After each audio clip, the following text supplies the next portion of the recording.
Hello guys, we are back with another video. I'm having some kind of technical difficulties today with doing this video because I don't know if the internet is acting crazy or what, but this is going to be like the third try if you guys get to see this. Well, I started doing my video and it just cut off. Had to make sure everything was already off on the phone, so we wouldn't have that to deal with. So we're going to try this again. We're going to try this again. Yes, we are. So we're going to try to get everything cut out because this, I don't know what's going on, but something ain't working right. And we finna try to get everything cut out. So for this is the day that the Lord has made. We will rejoice and be glad in it. And we're going to go right from there. We cutting everything off. Block everything. Because we don't need nothing messing up our spiritual motivational video. You know what I'm saying? Nothing. We don't need no us. We need nothing. And I know the internet be acting up, but guess what? It's okay. I was actually doing my little, having my little lunch, which is a Nutri-Grain. I'm going to show y'all again just in case. It's a Nutri-Grain bar, and this is an apple cinnamon one. And actually, I'm not going to go back over what I read because I was already reading, and I lost where I was reading at. I think I was on 17.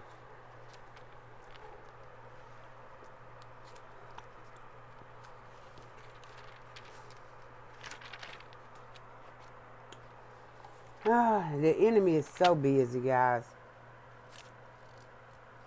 So busy. But guess what? God is busier. He is busier. Yes, he is.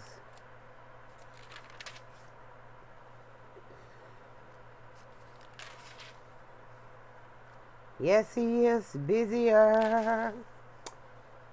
It's okay. We got time.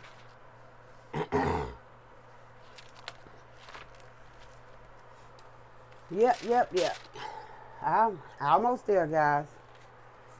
Almost there. I think we was on 17. No, we read 17. 18.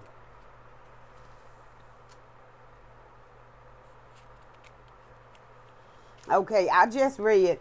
I'm not going to go back and read this again because it's going to waste time. But I just read 2 Samuel yesterday as a recap. Now, remember we read about Absalom took the bad advice of the counselor that told him to go in and sleep with his father, the king David's concubines. And then he also told him to get all his men and people together and to go after David so that he can kill David and bring all of David's men back so that he can be the king and rule there. Okay? But now when we get to in 17, we found out that the bad advice, the counselor gave him the bad advice. After Absalom followed that advice and it didn't accomplish him anything, he wasn't successful with it, that the guy, Ahithophel, he hung himself after he found out that the advice he gave David was that he gave Absalom was bad. So after he found out that it did not work, that none of the plan worked, Absalom didn't get to kill David, and none of the stuff that he gave him advice about worked. Make it plain and simple. So this guy named Ahithophel, he hung himself because he was publicly disgraced when his counsel was not followed. So even though he gave Absalom advice to do this and to do that, none of his advice took a form. So he killed himself. He hung himself.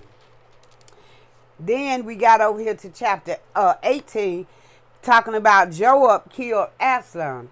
Okay, David called his people together. He got all of his people together. They said that David, number of people that were with him, and set captains of 1,000 and a captain of hundreds over them. And David sent forth a third part of the people to Joab, a third part under the hand of Abishai. That is, Abishai is the son of Zeruiah, who is Joab's brother. And a third part of the hand of Ittai, the Gittite.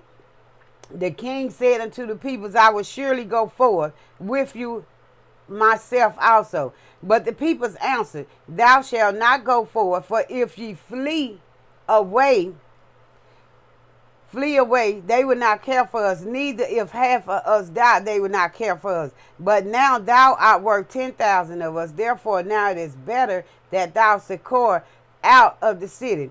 And the king said unto them, What seemeth you best that I do?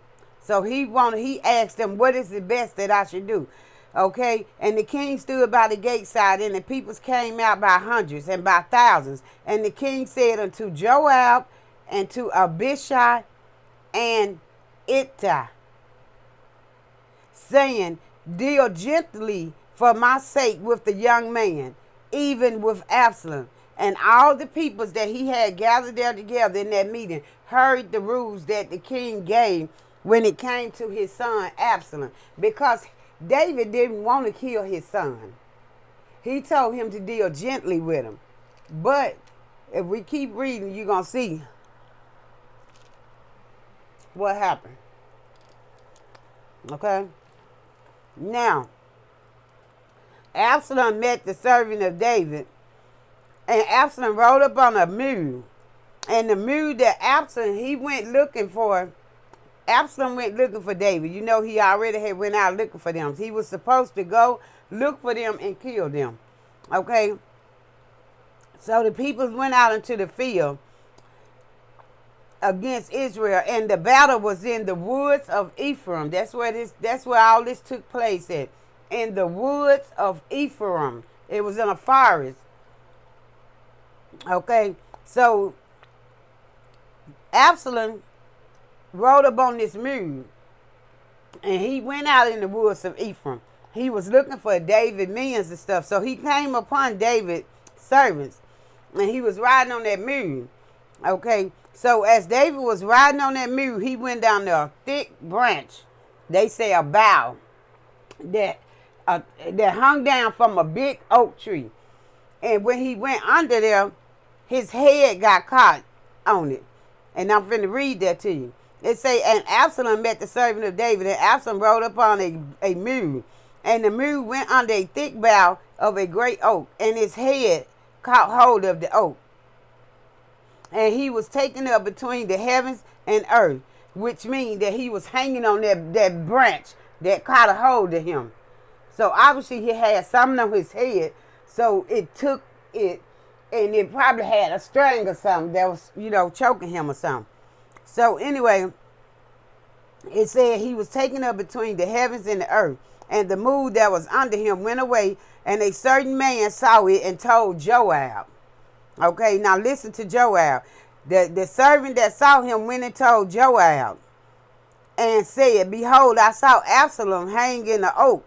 And Joab said unto the man that told him, And behold, thou sawest, and why didst thou not smite him to the ground? And I would have given thee 10 shekels of silver and a girdle. And the man said unto Joab, Though I should receive 1,000 shekels of silver in my hand, yet would I not put forth my own hand. This man said he was not going to put forth his own hand, okay, against the king's son. Absalom was David's son. David had already gave them order to deal gently with his son. Okay. Then then he said, I would not put forth my hand against the king's son. For in our hearing, we heard the king say to us, to charge thee means telling us to give us order not to put forth your hand. He said to Abishai, Ittai, beware that none of you touch the young man Absalom. He gave them that order. Otherwise, I should have wrought falsehood against my own life. For if there is no matter hid from the king, that thou thyself wouldest have set thyself against me. Then Joab said to the young man, I may not tarry thus with thee. And he took 3 darts in his hand, and he thrust them through the heart of Absalom. Now David gave them orders not to deal gently with his son Absalom.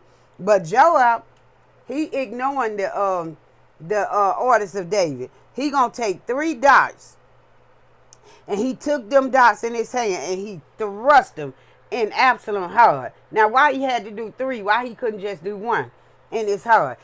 While he was yet alive in the midst of the oak, and 10 young men that bear Joab's armor. These was Joab's servant.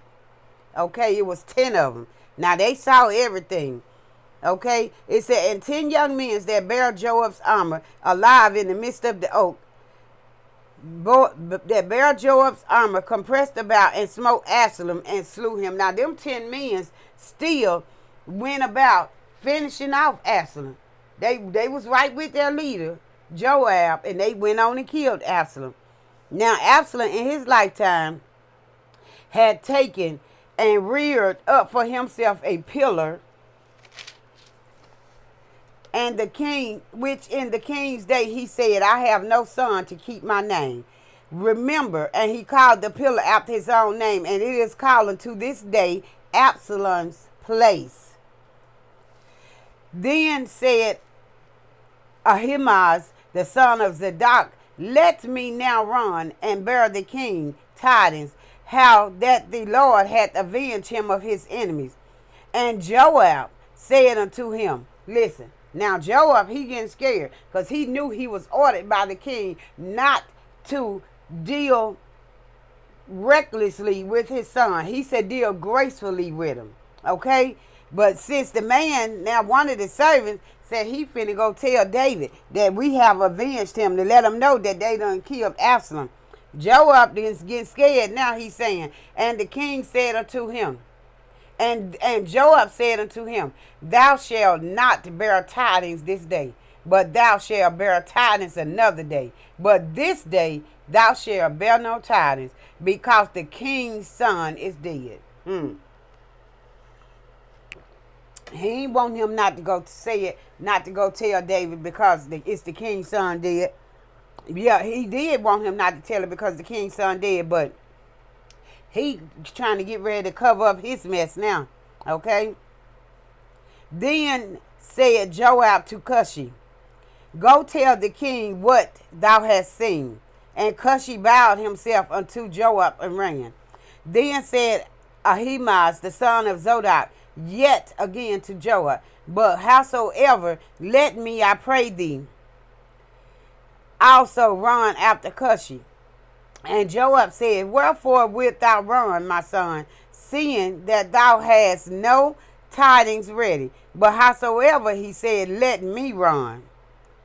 And he said unto him, run. Then Ahimaaz ran by the way of the plain and overran Cushi.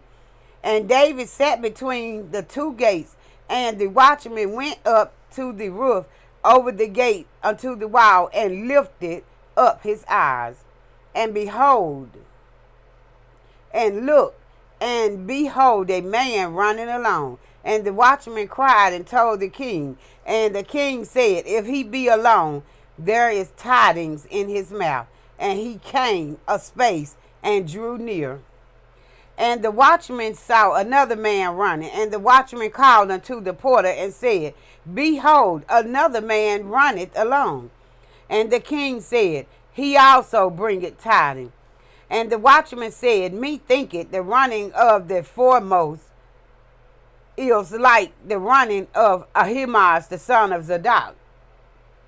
And the king said, he is a good man, and cometh with good tidings.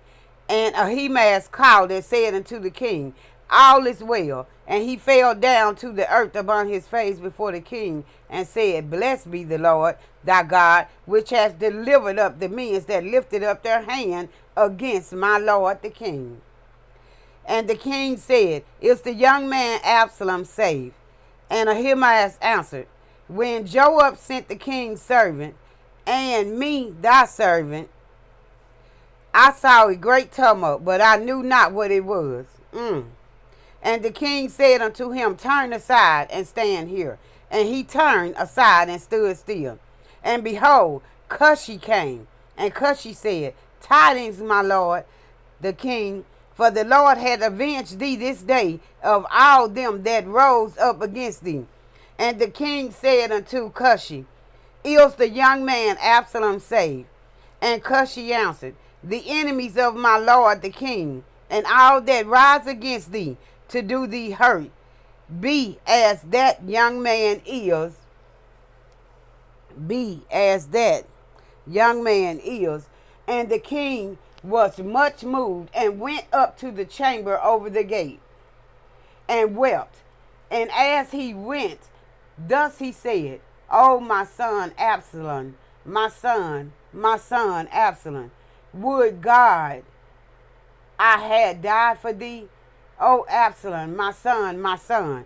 See, David did not want to kill his son, but Joab disobeyed the rules of David, and he struck David's son 3 times in the heart with an arrow, with a dart, and which is an arrow, and his servants went on and finished killing him.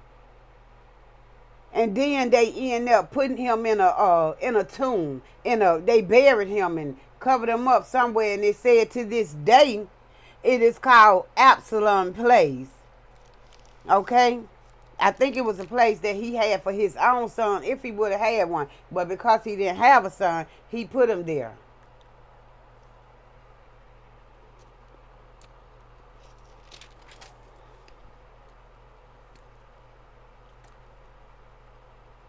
Yeah. Joab disobeyed, and that is sad.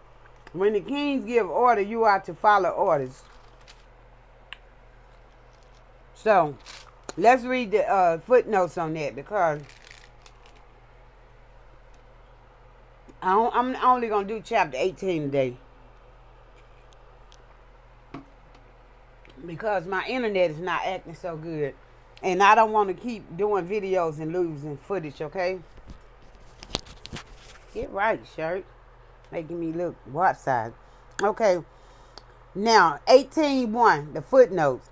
David took command as he had in the former days. In recent years, his life had been characterized as indecisive and moral paralysis. Now he began to take charge and to do his duty. Okay, so now David began to take charge again.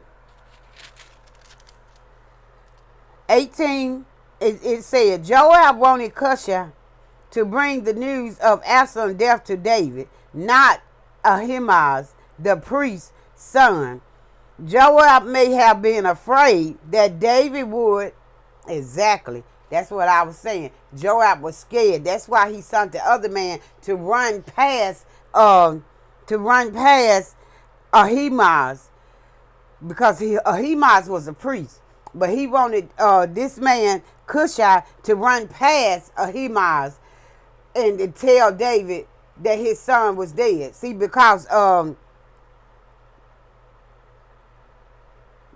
Cushi knew what had happened. He was there. He was one of the ones to help kill Absalom. But Ahimaaz wasn't. He was a priest. Okay? So it said that Joab may have been afraid that David would react violently to the dreadful news by killing the messenger, as he did in 1:15 and 4:12.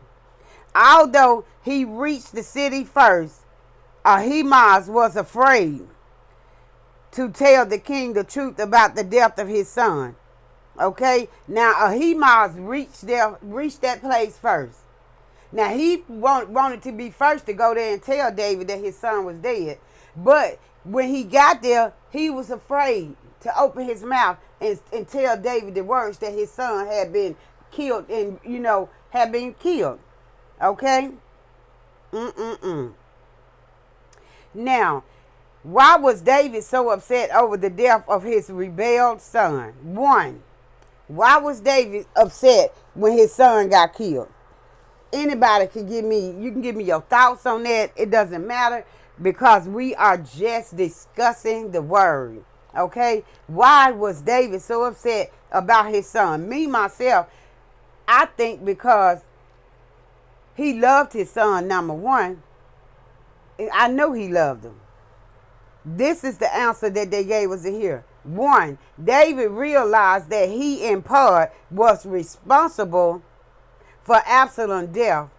Nathan the prophet had said that because David had killed Uriah, which was his wife, Bathsheba, first husband, that he said that because David had killed Uriah, his own sons would rebel against him. Remember that Nathan prophesied that to David. And he told him that his sons was going to rebel against him. His house was going to be against him. His whole household. Okay? 2, David was angry at Joab and his officers for killing Absalom against his wishes. 3, David truly loved his son. I knew that he truly loved his son. Even though Absalom did nothing to deserve his love, it would have been kinder and more loving to deal with Absalom and his runaway ego when he was younger. It said it would have been better if it would have been easier and more loving to deal with Absalom and his runaway ego when he was younger. But David didn't deal with him when he was younger. He didn't. He just let him get by with stuff. But David loved his son, just like we love our children. Now, let's read some more. Joab, the great military leader, had 2 brothers who were also famous soldiers, Abishai and Asahel. Joab proved to be the greater leader of the 3 and was the commander of David's army throughout most of David's reign. There is no record that his troops ever lost a battle. Joab was a fearless fighter like his brothers. Unlike them, he was also a brilliant and ruthless strategist.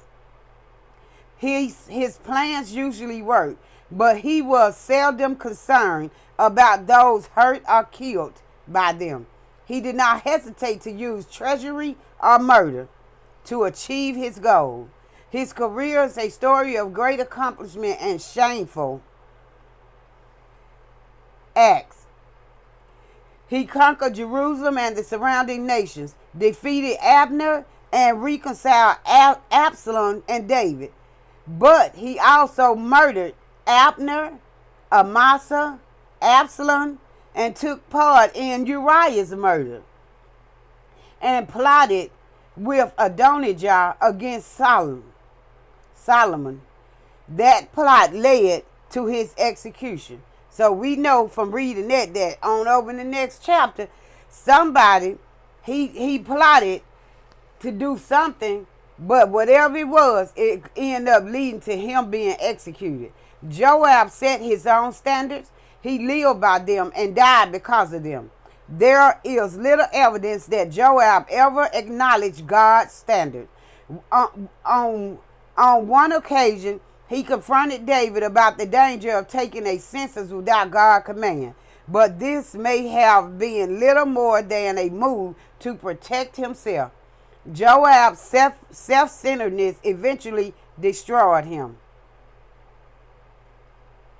He was loyal only to himself, even willing to betray his lifelong relationship with David and to preserve his power. Joab's life illustrate disastrous results of having no source of direction outside oneself. Brilliance and power are self-destructive without God's guidance. Only God can give the direction we need. For that reason, he has made available his word, the Bible, and he is willing to be personally presented in the lives of those who admit their need for him. Did you understand that? It said only God can give directions that we need. For that reason, he has made available his word through the Bible, and he is willing to be personally presented in the life of all of us who admit on a daily that we need God. The strengths, Joab's strengths. He was a brilliant planner and strategist. He was a fearless fighter and a resourceful commander. He was confident. He helped reconcile David with his son. He was a mastermind at the conquest of Jerusalem. His weaknesses was repeatedly ruthless, violent, vengeful. Carried out David's scheme to have Uriah and Bathsheba's husband killed. He avenged his brother's murder by murdering Abner. He killed Absalom against David's order. And he plotted against Adonijah against David and Solomon. Those who live by violence often die by violence. Even brilliant leaders need guidance. Okay? The key verse from that chapter we just read is, and the king said unto him, do as he had said, and fall upon him, and bury him, that you mayest take away the innocent blood which Joab shed from me and from the house of my father. 1 Kings 2:31. That was the end of chapter 18, guys. We will pick up with chapter 19. This is 2 Samuel chapter 19. If you want to, you can read about it. You can familiarize yourself with it. It's talking about how Joab scolded David. Okay? So we know from that that Joab is going to try to be, talking smart to David. Remember, David's the king, but remember, Joab is fearless, ruthless. He don't care. He's not scared. So this is going to be great. I will read this tonight, study over it, look over the footnotes, and tomorrow, if God said the same, it looked like it don't. Let me see how long chapter 19 is, because that all depends. If it's long, we won't do nothing but one chapter tomorrow. So chapter 19 is pretty long. We got 1, 2, 3 pages. So we'll just do chapter 19 tomorrow. I'll read it tonight, write down some notes in my folder, and we'll discuss that. Okay? So that's probably what I started doing, reading about it, writing down notes about it, and discuss that instead of just straight out reading out the whole Bible, just reading certain scriptures, because it take up a lot of times. And so for God's will, we only have 30 minutes on this platform, but I thank you guys for tuning in. I thank everyone for joining me. Truly, truly, truly, it is an honor and a pleasure to have you guys back here. But I want you guys to know that if you are new to this channel, please hit that subscribe button, tap that notification bell, leave me a comment down below, and don't forget, most importantly, to thumb up this video. If you are already a member of my Double L gang, welcome back, welcome back, welcome back. I love each and every one of you. Don't forget to thumbs up the video, leave Mz.gloglo a comment down below so that I know that you presented yourself at my house. Also, share this video out if you want to. I truly appreciate it. Let's go ahead and get our excellent scripture. And then we're going to end this video, and I'll see you guys back later with a dinner mukbang. Make a joyful noise unto the Lord, all ye land. Serve the Lord with gladness and come before his presence with singing. Know ye that the Lord, he is God. It is he that has made us and not we ourselves. We are his peoples and the sheep of his pastures. Enter into his gates with thanksgiving and into his courts with praise. Be thankful unto him and bless his holy name. For the Lord is good, and his mercy is everlasting, and his truth endureth to all generations. I read to you from the book of Psalms 100, verses 1 through 5. May the Lord let his word be a blessing to the readers, hearers, doers, listeners, learners, in Jesus Christ's holy name. We are all under one God, one nation, one love. Peace to all. Stay safe, stay blessed, stay prayed up. Continue to read your word and focus on the word of God. Invite God into your heart and make him head of your life so that you may be able to call on him when you need him in your time of need, because we all need him. Acknowledge him, honor him, obey him. Let's obey God and his word, and let's not be like Joab. David strictly gave Joab orders not to kill his son. He said deal gracefully with him because he loved his son. But Joab, on the other hand, did what Joab did to please him, to make himself look good. He wanted to continue to be known as a fearful soldier, a commander of that army. Okay, so let's not disobey God's order. Let's be truthful to God and his word. With that being said, I love you all. Remember, God loves you, and so do I. Until the next video, peace, love, kisses. Have a blessed day. Have a blessed day.